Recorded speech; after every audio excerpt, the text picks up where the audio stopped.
a rich man's world. I have turned the soul of this beautiful land, but that beauty,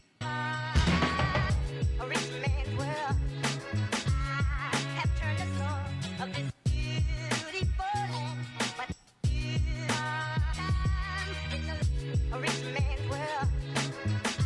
I have turned the soul of this beautiful land, but that beauty, a rich man's world. A rich man's world, beautiful land, but a rich man's world. I have turned the soul of this beautiful land, but a rich man's world. I have turned the soul of this beautiful land, but that beauty, a rich man's world.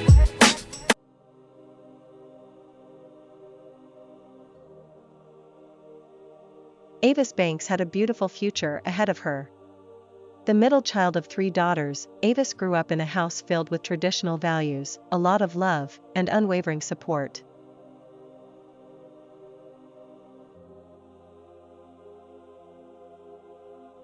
Her dream was to one day open her own childcare center, so when she graduated from Elkhorn State University with a degree in early childhood, Avis began working at a local daycare.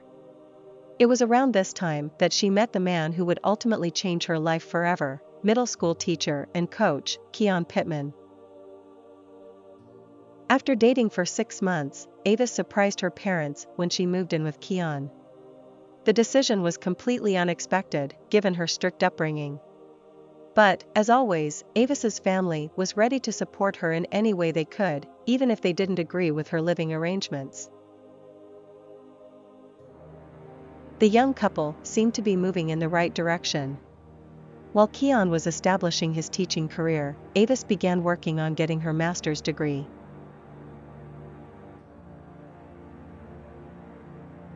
The two seemed to make the perfect couple, settling into a routine that satisfied them both as their relationship reached long-term status.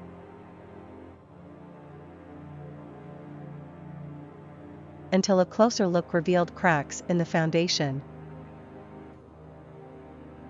A major turning point in the relationship came when Ava learned she was pregnant. She and Keyon were just starting to establish themselves, so a baby hadn't exactly been part of the plan. Furthermore, Ava wasn't sure how to tell her parents that she was pregnant without the benefit of being a wife.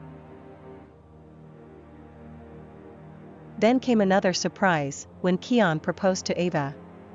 He wanted to do the right thing, and committed himself to marrying her and creating a family.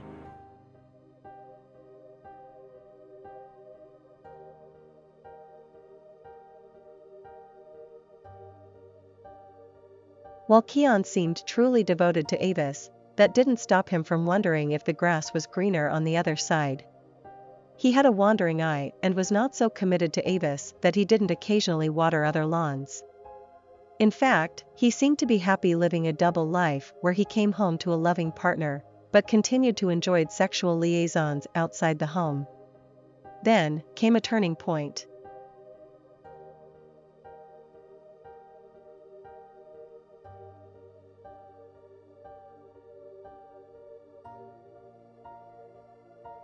Carla Hughes grew up an only child of Linda and Carl Hughes, who adopted the baby from a struggling relative. Carla's life was spared the hardship she would have faced had she remained with her birth mother. She grew up to enjoy a privileged life as a daughter of 2 school teachers, to include horseback riding and beauty pageants, even winning a few crowns along the way. After obtaining her bachelor's and master's degrees in education, Carla was in love and planning to marry. But before the nuptials, her fiancé called off the wedding. Carla was completely blindsided, heartbroken by the betrayal. Adding to her devastation was the thought of single motherhood, as she was pregnant with her ex-fiancé's baby. But true to form, she moved forward in her life. In the summer of 2006, Carla's teaching career took her to Chastain Middle School, where she met fellow teacher Keyon Pittman.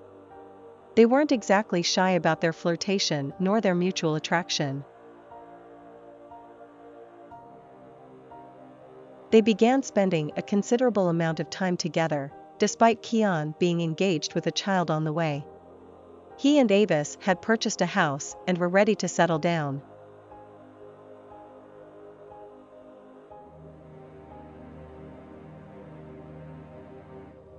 Keyon was giving new meaning to the saying, having one's cake and eating it too. He had the best of both worlds. A loving, devoted fiancé at home, and a girlfriend with whom he could be more sexually uninhibited. But, for Carla, the relationship with Keyon was more than about sex. They seemed to have a genuine connection, and she often referred to him as her future husband when talking to friends. It was clear that she wanted him to leave Avis.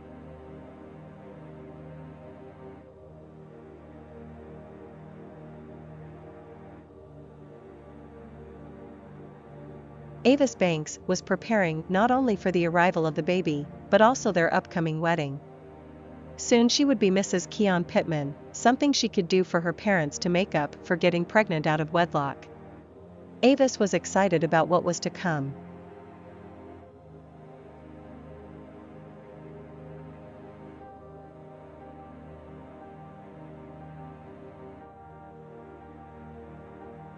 After leaving work at the daycare center, Avis headed home. On the way she called Keyon to see what their dinner plans would be. Keyon would be at the school coaching basketball practice, and would be home later that night. Not long after the call, Avis pulled up to their garage.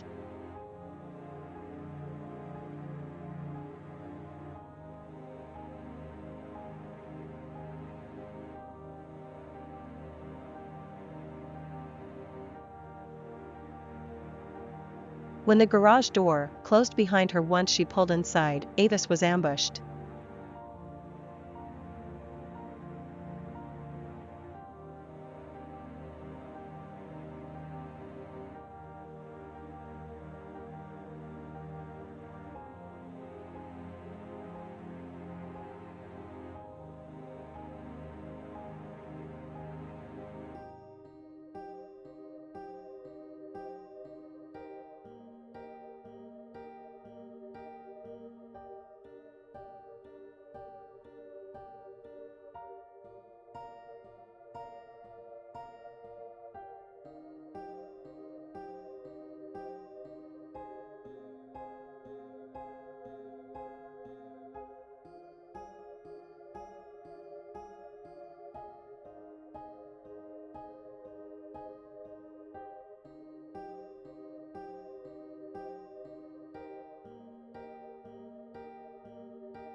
What's that? What's the emergency?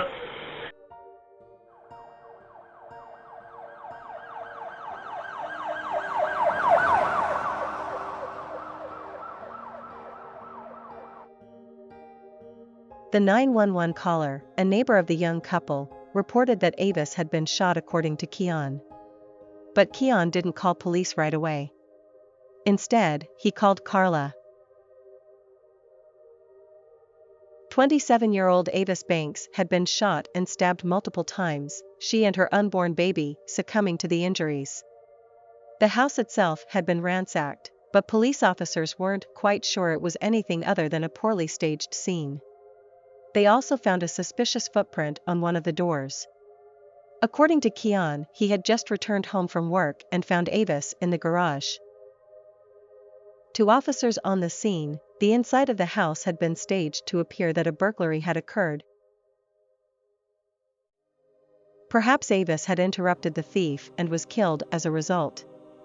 While the burglary angle never gained steam, there was a shoe print left on the door when it had been kicked in.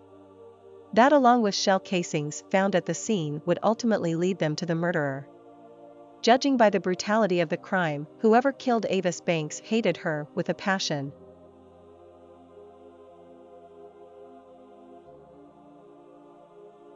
Officers noticed other strange things about Keyon's behavior when they interviewed him at the police station. Once Keyon began to theorize that he was their prime suspect, he refused to cooperate further. But officers had plenty of leads to follow, including interviewing co-workers of Keyon's at Chastain High School. It didn't take long for them to find Carla Hughes. Her relationship with Keyon was one of the worst-kept secrets among faculty and students.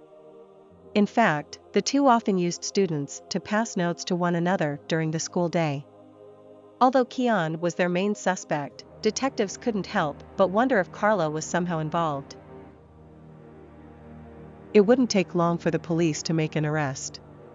Despite her denials, the truth about Carla Hughes surfaced when a relative turned over his gun to police after suspecting it was used in the murder of Avis Banks. The relative stated that he had loaned Carla the gun for protection because she lived alone and expressed safety concerns. But when she returned the gun, the relative noticed that it was empty. Carla Hughes was arrested and tried for the murder of Avis Banks and her unborn baby. She maintained her innocence, although not offering a plausible explanation for the evidence against her.